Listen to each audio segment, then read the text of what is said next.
Hello students, welcome to Newton Academy YouTube channel. आज हम पढ़ने वाले क्लास 10th के लिए विज्ञान के कुछ महत्वपूर्ण ऑब्जेक्टिव जो कि आपकी अर्धवार्षिक परीक्षा को देखते हुए तैयार किए गए हैं। तो चलिए स्टार्ट करते हैं। हमारे सामने पहला क्वेश्चन दिया गया है, किसी रासायनिक अभिक्रिया का निर्धारण होता है जब हमारे पास ऑप्शन है अवस्था में परिवर्तन हो, रंग में परिवर्तन हो, तापमान में परिवर्तन हो, उपरोक्त सभी। तो हमने देखा है रासायनिक अभिक्रिया कोई सी भी तब होगी जब उसका अवस्था परिवर्तन हो जाता है या रंग परिवर्तन हो जाता है या तापमान में परिवर्तन। मतलब तीनों हमारे ऑप्शन करेक्ट होंगे। ऑप्शन नंबर द हमारा करेक्ट ऑप्शन होगा प्रश्न नंबर 1 का। प्रश्न नंबर 2 में दिया गया है, यदि मैग्नीशियम रिबन को वायु में दहन किया जाए तो चमकदार श्वेत लौ उत्पन्न होती है और यह श्वेत चूर्ण में परिवर्तित हो जाता है। ये चूर्ण रासायनिक रूप से है, ये हमारा कौन सा चूर्ण होता है? तो आपको ध्यान रखना है, जब भी हम मैग्नीशियम रिबन या वायु की बात कर रहे हैं तो वायु में होती है ऑक्सीजन। तो यहाँ पर मैग्नीशियम के साथ क्या आ जाएगी? ऑक्सीजन जाएगी। तो यहाँ में हमारा हो जाएगा मैग्नीशियम ऑक्साइड, हमारा करेक्ट आंसर हो जाएगा क्वेश्चन नंबर 2 का। क्वेश्चन नंबर 3 में दिया गया है, कैल्शियम ऑक्साइड की जल के साथ अभिक्रिया किस प्रकार की होती है? तो कैल्शियम ऑक्साइड की जल के साथ अभिक्रिया ऊष्माक्षेपी अभिक्रिया होती है, क्योंकि इसमें हमारे जो ऊष्मा है वो बाहर निकलती है और जब ऊष्मा बाहर निकलती है उस अभिक्रिया को बोलते हैं हम ऊष्माक्षेपी अभिक्रिया। तो ऑप्शन नंबर ब हमारा करेक्ट ऑप्शन होगा प्रश्न नंबर 3 का। प्रश्न नंबर 4 में हमें दिया गया है, निम्नलिखित में से कौन सा भौतिक परिवर्तन नहीं है? तो यहाँ पर हम देखेंगे हमारे पास ऑप्शन है उबलते पानी से जलवाष्प बनना, बर्फ का पिघलकर जल बनना, एलपीजी का दहन या नमक का पानी में घुलना। तो यहाँ पर एलपीजी का दहन हमारा ऑप्शन नंबर ब करेक्ट ऑप्शन होगा प्रश्न नंबर 4 का। प्रश्न नंबर 5 की बात करेंगे तो जल का विद्युत अपघटन एक अपघटन अभिक्रिया है। हाइड्रोजन एवं ऑक्सीजन के निकलने में मोल अनुपात, तो हम जानते हैं कि हाइड्रोजन के 2 अणु और यहाँ पर ऑक्सीजन का 1 मोल, तो यहाँ पर 2:1 हमारा करेक्ट आंसर होगा प्रश्न नंबर 5 का। प्रश्न नंबर 6 की तरफ जाते हैं। तो प्रश्न नंबर 6 में दिया गया है, देर तक सिल्वर क्लोराइड को सूर्य के प्रकाश में रखने पर वो काला पड़ जाता है, क्योंकि सिल्वर क्लोराइड के विखंडन से सिल्वर बनता है, सिल्वर क्लोराइड का उध्रुवपातन हो जाता है, सिल्वर क्लोराइड से क्लोरीन गैस का अपघटन होता है। तो ये ऑप्शन नंबर स हमारा करेक्ट आंसर होगा कि सिल्वर क्लोराइड से क्लोरीन गैस का अपघटन होता है। क्वेश्चन नंबर 7 में हमें दिया गया है, सूर्य के प्रकाश में श्वेत रंग का सिल्वर क्लोराइड धूसर रंग का हो जाता है, यह अभिक्रिया उदाहरण है। तो जब सूर्य के प्रकाश में श्वेत रंग का सिल्वर क्लोराइड धूसर रंग का हो जाता है तो इसे हम बोलते हैं वियोजन अभिक्रिया। तो ऑप्शन नंबर द हमारा करेक्ट आंसर होगा। और क्वेश्चन नंबर 8 हमें दिया गया है, जिन अभिक्रिया में ऊष्मा का अवशोषण होता है, हमने वहाँ पढ़ा था ऊष्मा बाहर निकलती तो ऊष्माक्षेपी, जब ऊष्मा को अवशोषित किया जाता है तो ये होती है ऊष्मा शोषी अभिक्रिया। तो हमारा ऑप्शन नंबर स करेक्ट ऑप्शन होगा प्रश्न नंबर 8 का। अब चलते हम चैप्टर 2 के हमारे सही विकल्प की तरफ। तो हमारे सामने पहला क्वेश्चन दिया गया है, निम्नलिखित में से कौन सा लवण क्रिस्टलन जलयुक्त नहीं है? तो यहाँ पर आपके पास ऑप्शन है नीला तोता, खाने का सोडा, धावन सोडा या जिप्सम। तो यहाँ पर हमारा खाने का सोडा हमारा करेक्ट आंसर होगा। ऑप्शन नंबर ब हमारा प्रश्न नंबर 1 का करेक्ट आंसर होगा। सेकंड क्वेश्चन में दिया गया है, पाचन के समय अमाशक पाचक रसों का पीएच मान होता है 7 से कम, 7 से अधिक, 7 के बराबर या 0। हमारे पास ऑप्शन है तो पाचन के समय हमारे अमाशक पाचक रसों का पीएच मान 7 से कम होता है क्योंकि वो अम्ल होते हैं। तो यहाँ पर हमारा ऑप्शन नंबर अ करेक्ट होगा सेकंड का। क्वेश्चन नंबर 3 में दिया गया है, निम्नलिखित में से कौन सा एक क्षारक नहीं है? यहाँ पर नहीं पूछा गया है। तो NaOH हमारा बिल्कुल एक क्षार है, KOH भी हमारा क्षार होगा, NH4OH भी हमारा क्षार है, पर C2H5 एथिल एल्कोहल हमारा कोई क्षार नहीं है। तो हमारा ऑप्शन नंबर द हमारा क्वेश्चन नंबर 3 का करेक्ट आंसर होगा। क्वेश्चन नंबर 4, बेकिंग पाउडर का रासायनिक नाम। तो हम जानते हैं बेकिंग पाउडर का रासायनिक नाम सोडियम हाइड्रोजन कार्बोनेट है। तो प्रश्न नंबर 4 का हमारा स ऑप्शन करेक्ट ऑप्शन होगा। प्रश्न नंबर 5 की तरफ बढ़ेंगे तो अपच का उपचार करने के लिए निम्नलिखित में से किस औषधि का उपयोग होता है? तो अपच के लिए हम एंटासिड का उपयोग करते हैं। तो ऑप्शन नंबर स हमारा करेक्ट आंसर होगा प्रश्न नंबर 5 का। प्रश्न नंबर 6 की तरफ बढ़ेंगे। प्रश्न नंबर 6 में हमें दिया गया है, टमाटर में कौन सा अम्ल उपस्थित होता है? तो टमाटर में हमारा ऑक्जेलिक अम्ल उपस्थित होता है। तो ऑप्शन नंबर बी हमारा करेक्ट ऑप्शन होगा प्रश्न नंबर 6 का। प्रश्न नंबर 7 में दिया गया है, सोडियम कार्बोनेट एक क्षारीय लवण है क्योंकि यह निम्नलिखित का लवण होता है। अब सोडियम कार्बोनेट क्या होता है, तो ये होता है हमारा दुर्बल अम्ल एवं प्रबल क्षारक। तो ये हमारा ऑप्शन नंबर द इसका हमारा करेक्ट आंसर होगा, दुर्बल अम्ल एवं प्रबल क्षारक। प्रश्न नंबर 8 दिया गया है, अम्लों के लिए कौन सा कथन सत्य है। ये आपको बिल्कुल याद रख के जाना है, काफ़ी इंपॉर्टेंट प्रश्न है। यहाँ पर दिया गया है कड़वा स्वाद, तो हमने पढ़ा है कि अम्ल हमारे कड़वे होते नहीं हैं, तो पहला और तीसरा ऑप्शन तो हमारा यहीं से कट हो जाता है। अब बचता है हमारे पास खट्टा स्वाद, लाल लिटमस को नीला या नीले लिटमस को लाल। तो हम जानते हैं कि अम्ल नीले लिटमस को लाल कर देता है, तो ऑप्शन नंबर द हमारा करेक्ट आंसर होगा प्रश्न नंबर 8 का। प्रश्न नंबर 9 में दिया गया है पीएच स्केल की परास। तो पीएच स्केल की परास हमारी होती है 0 से 14 के बीच में। 0 से 7 तक हम अम्ल बोलते हैं, 7 हमारा उदासीन, और 7 से के बाद हमारा जो रहता है वो 14 तक क्षार होता है। तो यहाँ पर हमारा ऑप्शन नंबर ब करेक्ट आंसर होगा, पीएच स्केल वाला। और लास्ट क्वेश्चन दिया गया है, शुष्क बुझे हुए चूने पर क्लोरीन की क्रिया से बनता है। तो शुष्क बुझे हुए चूने से क्लोरीन की क्रिया पर हमारा विरंजक चूर्ण बनता है, तो ऑप्शन नंबर अ हमारा करेक्ट ऑप्शन होगा प्रश्न नंबर 10 का।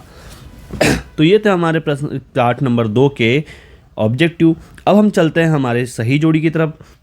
हमें दिया गया है खट्टे दूध या दही में क्या होता है, तो खट्टे या दूध या दही में लैक्टिक अम्ल होता है, तो यही हमारा करेक्ट आंसर होगा। चींटी के डंक में, तो चींटी के डंक में मेथेनोइक अम्ल होता है, तो सेकंड का हमारा ऑप्शन नंबर ई होगा। यदि हम नींबू के रस का पीएच मान की बात करें, तो नींबू का रस मतलब अम्ल होता है, अम्ल का मान हमेशा पीएच मान 7 से कम होता है, तो ऑप्शन नंबर डी हमारा करेक्ट आंसर होगा।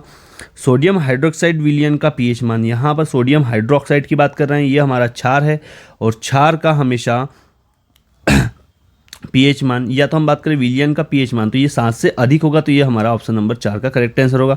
और क्षारक जल में घुलनशील होते हैं, तो ये हमारा ऑप्शन नंबर 5 का बी ऑप्शन करेक्ट आंसर होगा। तो ये थी हमारी सही जोड़ी। देन बढ़ते हैं हम चैप्टर 3 के ऑब्जेक्टिव की तरफ, सही विकल्प की तरफ। तो चैप्टर 3 में हमें दिया गया है धातु एवं अधातु के सही विकल्प। पहला क्वेश्चन दिया गया है, निम्नलिखित में से कौन सा गुण प्रायः धातु द्वारा प्रदर्शित नहीं किया जाता। विद्युत संचालन, तो हमारी धातुओं में विद्युत का संचालन होता है, ध्वनिक प्रकृति भी होती है, चमकहीनता और तन्यता। चमकहीनता मतलब उनमें चमक नहीं होती, बट हमने पढ़ा है कि धातुएं चमकीली होती है, तो ऑप्शन नंबर स हमारा करेक्ट ऑप्शन हो जाएगा। क्वेश्चन नंबर 2 में दिया गया है, वायु में अधिक समय तक खुला छोड़े जाने पर चांदी की वस्तुएं काली पड़ जाती हैं, यह निम्नलिखित बनने के कारण होता है। तो ये सिल्वर ऑक्साइड के कारण इस प्रकार से होता है कि हमारी जो चांदी की वस्तु है वो काली पड़ जाती है, तो हमारा ऑप्शन नंबर बी हमारा करेक्ट ऑप्शन होगा। क्वेश्चन नंबर 3 में दिया गया है, निम्नलिखित में से कौन सी अधातु में चमक होती है। अधातु है परंतु उसमें क्या है, चमक है, तो सल्फर, ऑक्सीजन, नाइट्रोजन और आयोडीन। तो आयोडीन हमारी ऐसी अधातु है जिसके पास चमक भी होती है, तो ऑप्शन नंबर द हमारा करेक्ट ऑप्शन हो जाएगा। प्रश्न नंबर 4 में दिया गया है, निम्नलिखित में से कौन सी धातु उभयधर्मी ऑक्साइड बनाती है। तो उभयधर्मी ऑक्साइड हमारी एल्यूमिनियम धातु बनाती है, तो हमारा एल्यूमिनियम हमारा करेक्ट ऑप्शन होगा प्रश्न नंबर 4 का। प्रश्न नंबर 5 की बात करें तो हमारे पास है, निम्नलिखित में से कौन सी मिश्र धातु में पारद अवयव होता है। तो पारद अवयव हमारी अमलगम में होता है। ये काफ़ी इंपॉर्टेंट प्रश्न है, आपको ये बिल्कुल ध्यान रख के जाना है, कई बार अमलगम का क्वेश्चन पूछा जाता है।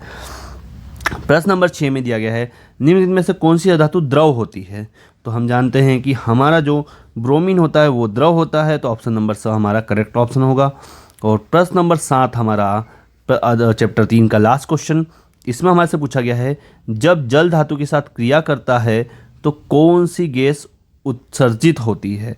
तो जब जल धातु के साथ क्रिया करता है तो हाइड्रोजन गैस उत्सर्जित होती है, तो हमारा ऑप्शन नंबर ब करेक्ट ऑप्शन होगा प्रश्न नंबर 7 का। अब हम चलते हैं चैप्टर नंबर 6 की तरफ। चैप्टर नंबर 6 में हमें दिया गया है, आमाशय से निकलने वाले प्रोटीन पाचक विकर का नाम। तो आमाशय से हमारा कौन सा पाचक विकर प्रोटीन निकलता है, तो वो होता है हमारा पेप्सिन। तो इसका हमारा करेक्ट आंसर हो जाएगा पेप्सिन, यहाँ पर हम लिख देते हैं। क्वेश्चन नंबर 2 में दिया गया है, अग्नाशय से निकलने वाले प्रोटीन पाचक विकर का नाम। अब अभी हमने अमाशय पढ़ा था, वो पेप्सिन था। यदि हम अग्नाशय की बात करें, यहाँ पे आपको कंफ्यूज नहीं होना है, अमाशय और अग्नाशय में अंतर होगा। तो यहाँ पर हमारा ये हो जाएगा ट्रिप्सिन, वहाँ पर हमारा पेप्सिन था, तो अमाशय की बात करेंगे तो पेप्सिन, यदि हम अग्नाशय की बात करेंगे तो इसका हो जाएगा ट्रिप्सिन हमारा करेक्ट आंसर प्रश्न नंबर 2 का। प्रश्न नंबर 3 की तरफ बढ़ेंगे तो प्रश्न नंबर 3 में देखेंगे तो हमारे से पूछा गया है कार्बोहाइड्रेट, प्रोटीन तथा वसा का पूर्ण पाचन खाली स्थान में होता है। तो इनका पूर्ण पाचन हमारी छोटी आंत में होता है, तो यहाँ पर हमारा करेक्ट आंसर हो जाएगा छोटी आंत। तो ऑप्शन नंबर 3 का हमारा करेक्ट आंसर हो जाएगा छोटी आंत। क्वेश्चन नंबर 4 हमें दिया गया है अग्नाशय से निकलने वाले वसा पाचक विकर का नाम। यहाँ पर हमने प्रोटीन पाचक ट्रिप्सिन देखा था, यहाँ पर हमारे से वसा पाचक पूछा गया है। तो वसा पाचक हमारा होता है लाइपेज। आपको ध्यान रखना है कि प्रोटीन में हमारा ट्रिप्सिन, तो वसा में हमारा होता है लाइपेज। तो लाइपेज हमारा करेक्ट ऑप्शन होगा प्रश्न नंबर 4 का। प्रश्न नंबर 5 की तरफ देखेंगे तो हमारे पास है श्वसन प्रक्रिया के दौरान निकलने वाली गैस चूने के पानी को दूधिया कर देती है। तो बाहर हम निकालते हैं CO2, तो हमारा करेक्ट आंसर हो जाएगा CO2 प्रश्न नंबर 5 का। प्रश्न नंबर 6 की तरफ देखेंगे तो प्रश्न नंबर 6 में हमें दिया गया है पायरुविक अम्ल में कार्बन परमाणुओं की संख्या होती है।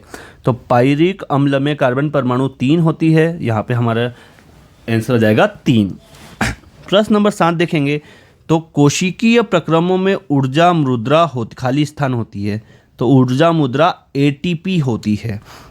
प्रश्न नंबर 8 की तरफ जाएंगे तो प्रश्न नंबर 8 में पूछा गया है ऑक्सीजन की उपस्थिति में पाइरूवेट का विखंडन खाली स्थान में होता है। तो यहाँ पर आ जाएगा हमारा कोशिका द्रव्य में होता है। तो ये जो विखंडन होता है वो किस में होगा, कोशिका द्रव्य में होता है। तो इसका हमारा करेक्ट आंसर हो जाएगा कोशिका द्रव्य। प्रश्न नंबर 9 देखेंगे तो प्रश्न नंबर 9 में हमारे पास है ग्लूकोज का ऑक्सीजन की उपस्थिति में विखंडन कहलाता है। तो ग्लूकोज का ऑक्सीजन की उपस्थिति में विखंडन हमारा श्वसन कहलाता है। तो यहाँ पर हमारा करेक्ट आंसर हो जाएगा श्वसन कहलाता है। प्रश्न नंबर 10 देखते हैं तो प्रश्न नंबर 10 में हमें दिया गया है पाइरूवेट का ऑक्सीजन की उपस्थिति में विघटन होने पर अंतिम उत्पाद खाली स्थान और जल होता है। तो जो हमारा अंतिम उत्पाद बनता है वो बनता है हमारा एल्कोहल। तो यहाँ पर हमारा करेक्ट आंसर हो जाएगा एल्कोहल और जल बनता है। प्रश्न नंबर 11 की तरफ देखते हैं तो प्रश्न नंबर 11 में हमें दिया गया है प्रकाश संश्लेषण में खाली स्थान गैस मुक्त होती है। तो जब भी प्रकाश संश्लेषण होता है तो हमारी जो O2 पौधे ऑक्सीजन गैस छोड़ते हैं तो O2 गैस मुक्त होती है। प्रश्न नंबर 11 का O2 हमारा करेक्ट आंसर हो जाएगा। प्रश्न नंबर 12 भी कई बार पूछा गया है, ये काफ़ी महत्वपूर्ण प्रश्न है। पादपों में भोजन का संवहन खाली स्थान उत्तक द्वारा होता है। तो पादपों में भोजन का संवहन फ्लोएम उत्तकों द्वारा होता है। यहाँ पर हम लिख देंगे फ्लोएम उत्तकों द्वारा होता है। तो ये थे हमारे चैप्टर नंबर 6 के रिक्त स्थान। आगे बढ़ते हम सही विकल्प की तरफ। तो हमारे पास सही विकल्प दिया गया है प्रश्न नंबर 1 में किसी कोशिका में आनुवांशिक संकेत निहित होते हैं। तो हमारे पास ऑप्शन है DNA में, RNA में, कोशिका द्रव्य में या राइबोसोम में। तो यदि हम आनुवांशिक संकेत की बात करें तो ये हमारे DNA में होते हैं। तो ऑप्शन नंबर अ हमारा करेक्ट ऑप्शन होगा। क्वेश्चन नंबर 2 कोशिका में केंद्रक में किस भाग में प्रोटीन संश्लेषण हेतु सूचना निहित होती है। प्रोटीन संश्लेषण किस भाग में होता है। तो यहाँ पर ऑप्शन है माइटोकॉन्ड्रिया, दूसरा ऑप्शन हमारे पास है प्लास्टिड, तीसरा है लाइसोसोम और चौथा है उपरोक्त में से कोई नहीं। तो प्रोटीन संश्लेषण हमारा इन तीनों में से किसी में नहीं होता। तो यहाँ पर हमारा ऑप्शन नंबर द हमारा करेक्ट ऑप्शन हो जाएगा। क्वेश्चन नंबर 3 में हमें दिया गया है अमीबा तथा लेशमानिया में जनन किस विधि से होता है। तो अमीबा तथा लेशमानिया में जनन आपका द्विखंडन द्वारा होता है। तो ऑप्शन नंबर हमारा करेक्ट ऑप्शन हो जाएगा। प्रश्न नंबर 4 में दिया गया है प्लाज्मोडियम में जनन होता है। तो प्लाज्मोडियम में जनन बहुखंडन द्वारा होता है। तो हमारा ऑप्शन नंबर ब करेक्ट ऑप्शन हो जाएगा। प्रश्न नंबर 5 में दिया गया है हाइड्रा एवं ईस्ट में प्रजनन किस विधि द्वारा होता है। तो हाइड्रा और ईस्ट में प्रजनन मुकुलन द्वारा होता है। तो ऑप्शन नंबर स हमारा करेक्ट ऑप्शन हो जाएगा प्रश्न नंबर 5 का। प्रश्न नंबर 6 की तरफ जाएंगे तो प्रश्न नंबर 6 में दिया गया है पुनरुत्थ भवन की प्रक्रिया किन जीवों में पाई जाती है। तो पुनरुत्थ भवन की प्रक्रिया हाइड्रा एवं प्लेनेरिया में पाई जाती है। तो ऑप्शन नंबर हमारा करेक्ट ऑप्शन हो जाएगा। प्रश्न नंबर 7 की तरफ जाएंगे तो प्रश्न नंबर 7 में बीजाणु द्वारा प्रजनन किया जाता है। तो बीजाणु द्वारा प्रजनन राइजोपस द्वारा किया जाता है। तो ऑप्शन नंबर हमारा करेक्ट ऑप्शन हो जाएगा प्रश्न नंबर 7 का। प्रश्न नंबर 8 की तरफ जाएंगे तो निम्नलिखित में से आवृत्त बीजी पौधों के पुष्प के मादा जनन अंग का भाग नहीं है। आवृत्त बीजी पौधों के पुष्प के मादा जनन अंग का भाग नहीं है, ये पूछा गया है। तो स्त्री केशर, वर्तिकाग्र, वर्तिका या पुंकेसर। तो यहाँ हमारा ऑप्शन नंबर द पुंकेसर हमारा करेक्ट ऑप्शन हो जाएगा प्रश्न नंबर 8 का। प्रश्न नंबर 9 की तरफ जाएंगे तो प्रश्न नंबर 9 में पूछा गया है निम्नलिखित में से कौन मानव में मादा जनन तंत्र का भाग नहीं है। मादा जनन तंत्र का भाग नहीं पूछा गया है, तो अंडाशय, गर्भाशय, शुक्रवाहिका या डिंबवाहिनी। तो शुक्रवाहिका मादा जनन में होता नहीं है, इसलिए यहाँ पर हमारा करेक्ट ऑप्शन हो जाएगा शुक्रवाहिका। ऑप्शन नंबर स हमारा करेक्ट ऑप्शन होगा। प्रश्न नंबर 10 काफ़ी इंपॉर्टेंट है, परागकोश में होते हैं। परागकोश में बाह्य दल, अंडाशय, अंडप या परागकण। तो परागकोश में परागकण मिलेंगे, तो ऑप्शन नंबर द हमारा करेक्ट आंसर होगा। प्रश्न नंबर 11 में दिया गया है अमीबा में जनन किस विधि से होता है। तो अमीबा में जनन होता है द्विखंडन द्वारा होता है, तो ऑप्शन नंबर अ हमारा करेक्ट आंसर होगा प्रश्न नंबर 11 का। रिक्त स्थानों की पूर्ति कीजिए। अब हमारे से रिक्त स्थान पूछे गए हैं, ये हमारा अगला चैप्टर होगा। तो गोलीय दर्पण की फोकस दूरी उसकी वक्रता त्रिज्या की खाली स्थान होती है। तो ये आपको ध्यान रखना है कि गोलीय दर्पण की फोकस दूरी वक्रता त्रिज्या की आधी होती है या 1/2 होती है। आप आधी लिख सकते हो या 1/2 भी लिख सकते हैं, हमारे दोनों आंसर करेक्ट होंगे। प्रश्न नंबर 2 में दिया गया है जब कोई प्रकाश किरण सघन से विरल माध्यम में प्रवेश करती है तो यह खाली स्थान से दूर हट जाती है। सघन से विरल में हमारी जो प्रकाश किरण है वो दूर हट जाती है। किससे दूर हट जाती है? तो वो अभिलंब से दूर हट जाती है। तो यहाँ पर हमारा करेक्ट आंसर हो जाएगा अभिलंब से दूर हट जाती है। प्रश्न नंबर 3 में दिया गया है खाली स्थान में प्रतिबिंब वस्तु से छोटा एवं सीधा बनता है। तो उत्तल दर्पण में प्रतिबिंब जो है वस्तु से सीधा, वस्तु से छोटा बनता है। प्रश्न नंबर 4 में दिया गया है वाहनों के पीछे का दृश्य देखने के लिए दर्पण का आवर्धन 1 से खाली स्थान होता है। तो 1 से छोटा होता है या कम भी लिख सकते हैं, 1 से कम होता है। और लास्ट क्वेश्चन दिया गया है वस्तु को हम खाली स्थान की उपस्थिति में देख सकते हैं। तो सीधी सी बात है, जब प्रकाश होगा, लाइट होगा तो ही आप वस्तु को देख पाएंगे। तो यहाँ पर हमारा खाली स्थान में आ जाएगा प्रकाश। तो ये थे हमारे खाली स्थान चैप्टर नंबर 11 के। आगे 10 के आगे बढ़ते हैं। हमारे सामने दिया गया है इंद्रधनुष बनने के कारण है विसरण, वर्ण विक्षेपण, परावर्तन या अपवर्त। तो इसका हमारा सही विकल्प हो जाएगा ब वर्ण विक्षेपण। प्रकाश के विक्षेपण से प्राप्त 7 रंगों के समूह को कहते हैं। तो 7 रंगों के समूह को हम स्पेक्ट्रम कहते हैं। तो हमारा ऑप्शन नंबर ब हमारा करेक्ट आंसर हो जाएगा।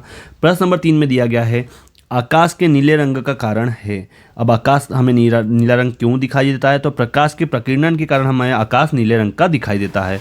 प्रश्न नंबर 4 में दिया गया है गहरे समुद्र में जल का रंग नीला दिखाई देने का कारण है। तो गहरे समुद्र में जल का रंग नीला क्यों दिखाई देता है? तो जल का रंग नीला जल में प्रकाश के परावर्तन के कारण दिखाता है। तो प्रश्न नंबर 4 का हमारा ब हमारा करेक्ट आंसर होगा। प्रश्न नंबर 5 में हमें दिया गया है प्रिज्म के 2 फलकों के बीच का कोण। अब 2 फलकों के बीच का कोण हमारा प्रिज्म कोण कहलाता है। तो प्रश्न नंबर 5 का अ हमारा करेक्ट आंसर होगा। प्रश्न नंबर 6 वर्ण विक्षेपण होता है। तो वर्ण विक्षेपण होता है हमारा प्रिज्म से। तो ऑप्शन नंबर ब हमारा करेक्ट आंसर होगा। प्रश्न नंबर 7 में हमें दिया गया है मानव नेत्र में उपस्थित लेंस है। तो मानव नेत्र में उपस्थित लेंस उत्तल लेंस होता है। तो ऑप्शन नंबर अ हमारा करेक्ट आंसर होगा। प्रश्न नंबर 8 मानव नेत्र के जिस भाग पर किसी वस्तु का प्रतिबिंब बनता है वह भाग है, उस भाग को हम बोलते हैं रेटिना। तो ऑप्शन नंबर ब हमारा करेक्ट आंसर होगा। और प्रश्न नंबर 9 दूरदृष्टि के निवारण के लिए उपयोग किया जाने वाला लेंस है। तो उत्तल लेंस हम दूरदृष्टि के लिए उपयोग करते हैं। अब हमें दिए गए हैं सही विकल्प हमारे अगले चैप्टर के। तो इसके लिए हम निम्नलिखित में से कौन सा संबंध ओम का नियम नहीं है, यह हमें दिया गया है। v समानुपाती i, v वर्ग बटे i बराबर नियतांक, v बराबर i r और उपयुक्त सभी। तो यहाँ पर हम देख रहे हैं v वर्ग बटे i, तो ये हमारा ओम का नियम नहीं है। तो ये हमारा ब ऑप्शन हमारा करेक्ट ऑप्शन होगा प्रश्न नंबर 1 का। प्रश्न नंबर 2 की तरफ चलते हैं। तो हमें दिया गया है a मीटर को परिपथ में सदा कैसे संयोजित किया जाता है। तो a मीटर को परिपथ में हम श्रेणी क्रम में हमेशा जोड़ते हैं। तो ऑप्शन नंबर अ हमारा करेक्ट ऑप्शन होगा।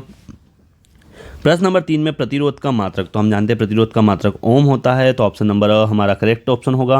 प्रश्न नंबर 4 की बात करेंगे तो 50 वाट 250 वोल्ट के एक लैंप में प्रवाहित विद्युत का मान, तो 50 वाट 250 वोल्ट के लैंप में प्रवाहित विद्युत का मान हम जानते हैं 0.2 एम्पियर, हमारा करेक्ट ऑप्शन होगा प्रश्न नंबर 4 का अ।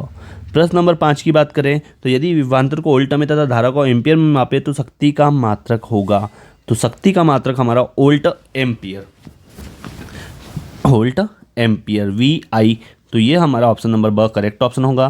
प्रश्न नंबर 6 में दिया गया है एक अश्व शक्ति में कितने वाट होते हैं, तो ये काफ़ी इंपॉर्टेंट क्वेश्चन है, आपको ये बिल्कुल पढ़ के ही जाना है, तो अ ऑप्शन आपका करेक्ट होगा। एक अश्व शक्ति में 746 वाट होते हैं, ये काफ़ी इंपॉर्टेंट महत्वपूर्ण प्रश्न है। प्रश्न नंबर 7 की बात करें तो हमें दिया गया है विद्युत धारा का एसआई मात्रक, तो हम जानते हैं विद्युत धारा का एसआई मात्रक एम्पियर होता है, तो ऑप्शन नंबर अ हमारा करेक्ट ऑप्शन होगा। प्रश्न नंबर 8 की तरफ जाएंगे तो प्रतिरोध का एसआई मात्रक, तो प्रतिरोध का एसआई मात्रक हमारा ओम होता है। प्रश्न नंबर 9 को देखेंगे तो किसी धातु का प्रतिरोधकता निर्भर करती है, तो किसी धातु की प्रतिरोधकता उसके पदार्थ की प्रकृति पर निर्भर करती है। प्रश्न नंबर 10 विभवांतर का मात्रक है, तो विभवांतर का मात्रक वोल्ट होता है। और प्रश्न नंबर 11 देखेंगे तो विद्युत धारा मापने का यंत्र, तो विद्युत धारा मापने का यंत्र होता है हमारा अमीटर।